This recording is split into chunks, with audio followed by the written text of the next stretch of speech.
श्रीमान राजीव शुक्ला जी। मैं बोल रहा आपको फास्ट। धन्यवाद सभापति जी। अच्छी अश्विनी वैष्णव जी अच्छा इलेक्ट्रॉनिक मिनिस्टर यहाँ बैठे हैं। माननीय सभापति जी, मैं आज इस सदन में एक ऐसे मुद्दे की ओर आपका ध्यान दिलवाना चाहता हूँ जो न सिर्फ समाज की बातचीत को प्रभावित कर रहा है बल्कि हमारे लोकतांत्रिक ढांचे, हमारे युवाओं की मानसिक स्वास्थ्य और सार्वजनिक विश्वास की नींव को भी हिला रहा है। बात सोशल मीडिया की है और उससे भी ज़्यादा सोशल मीडिया की जवाबदेही की है। आज स्थिति है कि कोई भी कुछ लिख देता, किसी पर भी आरोप लगा देता, किसी की भी प्रतिष्ठा को एक ही पोस्ट में तार-तार कर देता है। और माननीय सभापति जी, एक बार कोई चीज़ वायरल हो गई तो उस झूठ को वापस लेना लगभग असंभव हो जाता है। न प्लेटफॉर्म जिम्मेदारी लेते हैं, न लिखने वाला सामने आता और उसके बीच में पिसता एक आम नागरिक, उसकी इज्जत, उसका करियर और उसका मानसिक संतुलन। सभापति जी, हाल ही में गाजियाबाद में 3 नाबालिग बच्चियों की कोरियन गेम्स देखते हुए आत्महत्या की दर्दनाक घटना ने पूरे देश को झकझोर दिया है। इस मामले में यह सामने आया कि सोशल मीडिया और ऑनलाइन कंटेंट से जुड़ी अफवाहें, अतिरंजित नैरेटिव और डिजिटल दबाव ने उनकी मानसिक स्थिति पर गहरा प्रभाव डाले।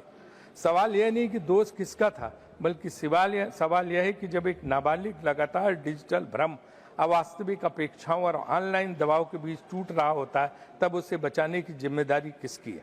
क्या उस प्लेटफॉर्म की नहीं जो ऐसे कंटेंट को बढ़ावा देता है?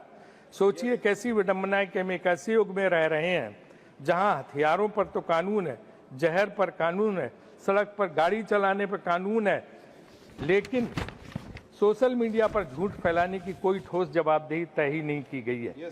कंपनियों के एल्गोरिदम यह तय करते हैं कि हमें क्या देखना है, लेकिन यह बताने की जिम्मेदारी उनसे कोई नहीं मांगता कि किस आधार पर किसी झूठ को लाखों लोगों तक पहुंचाया गया। कौन सी व्यवस्था है जहां प्रभाव है, पहुंच है, लेकिन जवाबदेही नहीं है? आज यह सदन इस प्रश्न पर विचार करे कि क्या सोशल मीडिया पर आचरण के स्पष्ट नियम होने चाहिए या नहीं?